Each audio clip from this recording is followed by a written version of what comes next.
อย่างเมียมาเลยป่าลาไก่อ้ายกับลูกอ่อ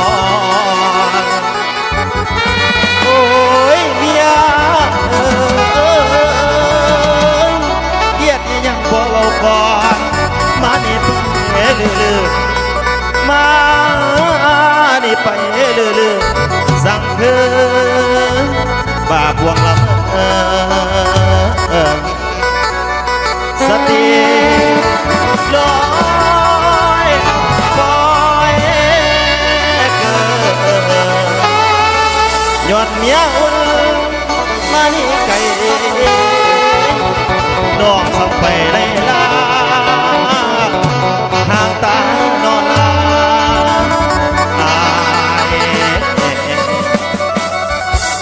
ลาไล่ยินเสียงกุตาห้องอยู่ในพ่อโอ้ยเมียเอ้ยยามในยินลูกข้า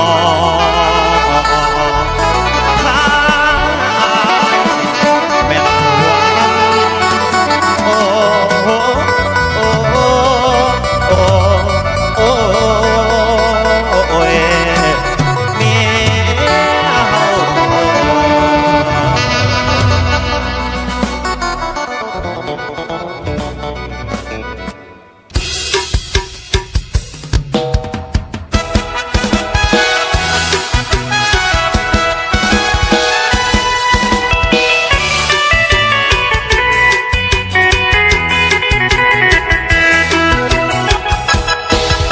ลูกน้อยตามหาเมียแพงลูกแรงๆเมียจากไปเจ้าบ่ห่วงหรือผัวหักน้องเป็นคนหลอกลวงเมียบ่ห่วงลูกน้อยตาลำแม่น้องเกลียดเรื่องไรสั่งไอ้น้องเมียก็อายเหลือน้องเกลียดให้พี่น้องเอามาเถิดนะผัวหักน้องคนเลี้ยงเที่ยวไปเอิญแถวเวียงจันทร์ขึ้นมาป่วยสวยแต่น้องลูกหลาน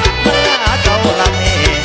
สู้เมื่อดินบอกเพื่อเก้าข้างหลังแม่เจ้าจังหลังเขาสร้างเพียงไปได้ใส่กะหักกันซื้อตรงบอกคิดว่าสิลงลืมไหลลูกน้อยของเฮาห้องไอเจ้าอยู่ใส่ดอแม่บักซื้อแลน้ำสักกุนข้าวเดืองตาเพื่องหูสีเติมเอกลักษณ์เครื่องหมายพวกเบิ่งไว้ขอเพิ่งถ้าผู้ใดเห็นแน่เมียก็ขอให้สิเกินง่ายลูกน้อยให้แน่บัดเพิ่งแพ้บุกให้น้ำวาสนาของคนพวกนั้นแต่เมียไปขัน2 โมง 3 โมงตายสรุปลุกขึ้นภาวนายกมือขึ้นไปหาเทวดาสวยดูแลนาให้เมียข้ากับเธอวันเยินลูกห้องเทียบหายมาสร้างมันลูกซอยอายเมียบ่อยู่หัวนี่ลูกใจลายสงสารลูกสาวลูกน้อยตาลำกำเขาเคยมีบ้างก่อนจากนี้จังย้อนเที่ยวใส่อยู่บ่เศร้าแล้งและเศร้าลูกเขาอังกะดิ่งหากลับมาสาเมียแพ้พี่ผัวยังคอยนอน